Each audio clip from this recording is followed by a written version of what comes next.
남북은 민주와 공산으로 중심잡이 질량으로 갈라져 있고, 동서는 생장수장 질량으로 동서가 지역 갈등으로 인해 화합을 하지 못해 사통팔달해야 하는 뿌리가 사분오열되고 말았던 것이지. 사분오열이 왜 되어야만 했느냐는, 우리는 우두머리 민족이란 말이야. 이 기운이 남달라. 저마다 함께하고 있는 이 기운은 무지 저마다 대장이기 때문에 우리는 뭉치면 죽는 민족이야. 흩어져야 사는 민족이걸라. 그래서 우리는 그 고조선 패망 이후의 열국시대에서부터는 외세의 침략을 안 당했었어. 하나된 민족 국가가 되기까지. 왜? 서로가 대장이기 때문에 외세의 힘을 빌려 침범해 자기 속국으로 만들기 위해 힘의 논리로 살아왔던 거였고, 그렇지만 힘으로 하나 되었고 하나된 민족 국가가 고려조선이라 이 대장끼리 사는 이 땅에는 하나 되어 살아가는 대안을 만들지 못하면 우리는 분열을 조장할 수밖에 없는 당파 싸움이 일어나. 고려시대도 당파 싸움으로 인해 골로 갔고, 조선시대도 당파 싸움으로 인해 골로 갔어. 그러니까 고려는 사상의 중심을 바로 세우려 불교를 가져다 쓴 것이고, 또 불교에 대한 모순이 많이 나타나다 보니까 조선은 뿌리의 사고를, 가치적 철학을 바로 세기 위해 중국의 유교적 사상을 같이 갖다 썼는데, 이것들이 뿌리에 맞는 게 아니기 때문에 이걸로 인해 이 뿌리는 다시 분열이 일어난 것이지. 그러니까 그 불교 고려 500년, 유교 조선 500년, 왜 하나 되지 못하고 숱한 외세의 침략에 우리는 시달려만 살아야 했을까? 하나 되기는 했지만 하나 되어 살아가는 대안을 마련하지 못했던 거였었지. 그래서 우리는 지금, 제가 1대 36년, 3대 108년이 2024년 전후고 요때를 통일의 원년이라고 했는데, 문제는 아무런 대안 없이 육생물질 문명, 돈으로, 육생량만으로 하나 된다면 우리 민족은 다시 사분오열 찢기게 되어 있다라는 얘기야. 서로가 대장이야. 대장은 대장끼리 화합을 못한단 말이야. 내 자리 한 자리 먹기 위해서도 어떤 짓을 다 하는 게 우리 민족이걸라. 그만큼 기갈이 센 민족이고 우두머리 민족인 것이지. 우리가 그 뭐 쌍팔년도라고 그러지. 그 이승만 박사가 나와 있고 박정희 대통령이 나와 있을 때 뭉치면 살고 흩어지면 죽는다라는 소리인데, 우리는 뭉치면 죽어.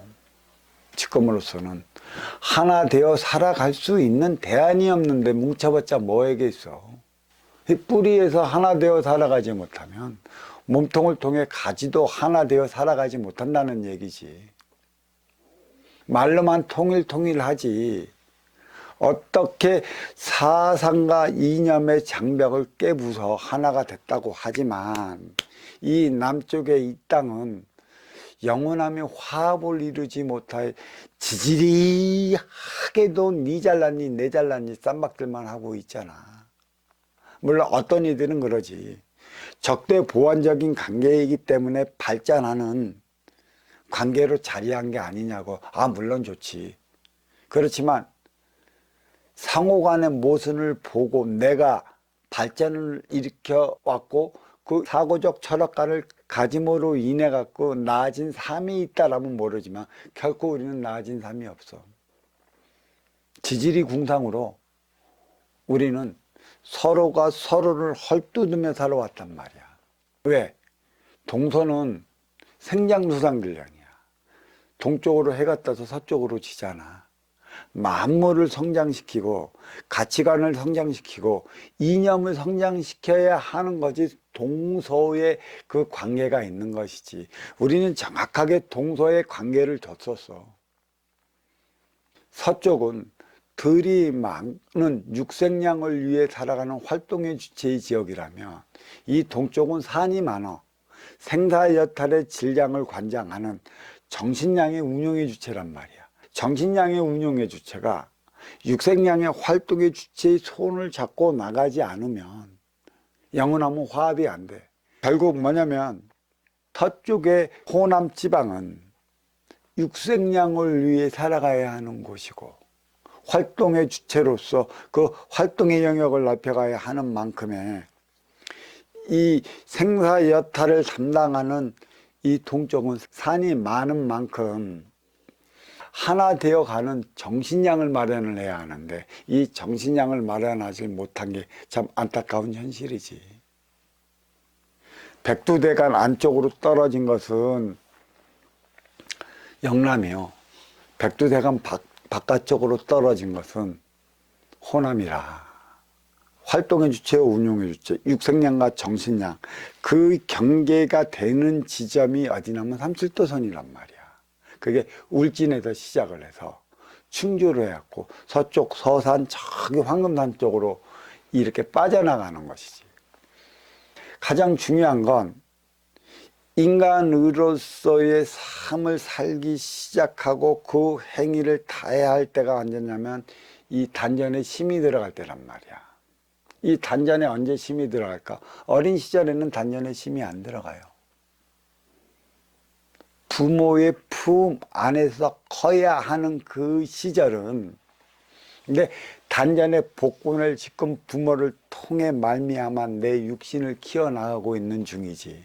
그리고 이 육신에는 보이지 않는 참나의 기운 내가 들어가 있고 내가 이 육신을 운영해 나간단 말이야. 언제까지 그러면 이 단전에 힘이 들어가는 것인가? 이것은 성인 시절 때서나 가능한 것이고 성인 시절이 되고 나서나 내 스스로의 나의 삶을 살아가는 거야. 그래서 우리가 고려, 조선, 1000년의 하나된 민족 국가가 일제 감정기를 통해 무너졌고 무너지면서 남북으로 갈리었고 남북은 중심잡이 질량으로 갈리었던 만큼의 동서는 생장소장 질량으로 그 행위를 다해야 되는데 하나 되어 살아가는 대안이 무엇인지 또 그 원인을 찾지 못해 갖고 우리는 동서 지역 갈등으로 말미암아 오늘날까지 골머리를 앓고 있어. 일어나는 일에는 분명한 이유가 있다고 얘기를 했어요. 이유가 있는데 그 이유를 찾아야 하는데 다들 찾았다고 하는 이들의 얘기를 들어보면 저마다 자기 계산법이야. 자기 입장에서 세상을 바라보는 자기 논리적 개념밖에 안 되기 때문에 나는 하나 된다고는 하겠지만 부부는 하나 될 수가 있겠지만 전체가 아우러져 하나 될 수 없다는 사실인 것이죠. 전체가 하나 돼야 하는데 전체가 하나 되지 못하고 있어. 그래, 우리는 하나 되기 위해 남북은 공산과 민주는 이념적으로 중심을 잡고 있는 것이지. 민주도 모순이요, 공산도 모순이라. 결국 양대 두 개의 양대 산맥의 그 이념적 사상적 사고를 우리 민족 이 땅에서 대체하는 상황의 모순을 바로 보자는 얘기야. 이 모순을 볼 때만이 진리를 모의 순을 쳐 나가는 정의 정법을 마련할 수 있는 것이지. 정의 정법을 마련한다면 어린 시절은 내 육신도 크고 지식까지 키우기 위해 부모의 손 안에서 품 안에서 키울 수밖에 없는 것이걸라. 바로 우리 민족이 바로 그래. 1988년 전후가 우리는 큰 천의 기운으로 말미암아 큰 인물을 통해 육생의 물질 경제를 이루어 왔어. 동족상쟁 6.25 이후에 이 서양의 육생의 물질 문명이 서양 가지를 통해 태평양을 걸쳐 일본 두둑을 통해 부산으로 하여금 이 땅 서울로 들어와갖고 육생 물질 문명을 크게 이루었다는 얘기고, 크게 이루었고 그 이후로부터 육생의 물질 문명을 다시 중국으로 우리는 실어 날랐고, 그때부터 중국도 장족의 발전을 이루어 나가기 시작했지.